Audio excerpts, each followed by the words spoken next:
Baba Yaga, the wicked old hag, dwelled within the huge and dangerous forest, with a small house that was on 2 duck-souped chicken legs. She had many people fleeing from the village due to her evil witchcraft and cannibalism. She would lead people, especially children who loitered around, into the forest, and the next thing that they would realize was that they had fallen into her clutches, and she had snapped off their heads with her iron teeth and boiled them into a black cauldron. The villagers had learned their lessons early on, and whenever they saw the forest, they ensured that they did not set foot on it, so that Baba Yaga would not have anyone else to feast on. But a tragic winter had come upon the country, and the crops withered on the ground, while the animals starved to death.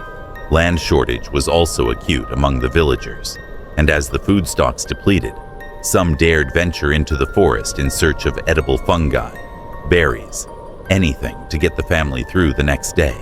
Ivan, one fine day, was hunting for foods along with his wife, and as they walked, the wind changed and ceased. There was a chuckle in the distance, and Baba Yaga's house appeared as if it rose out of the forest floor.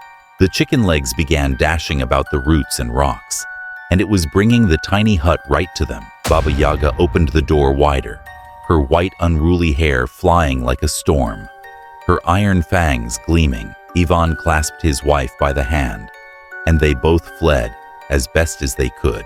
Having successfully secured the village and the surrounding area, Ivan mobilized the elders without delay. Baba Yaga was a very unusual woman, who only emerged when her appetite peaked.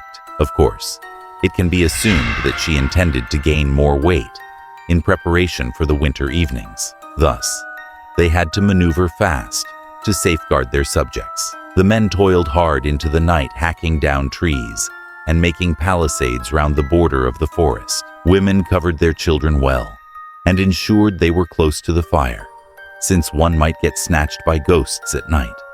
In the morning, one can see a high wooden fence that isolates the wooded area on 3 sides. Even the frozen river went without protection.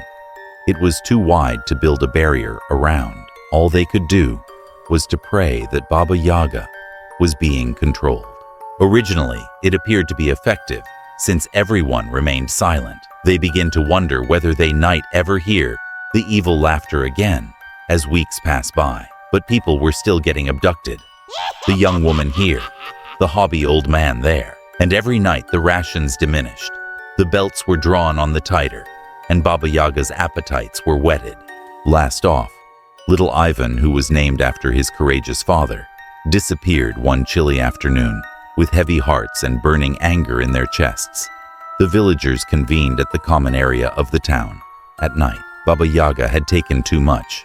They would suffer to die of hunger before she had gorged to her heart's content. The elder Ivan vowed never to see a child perish again.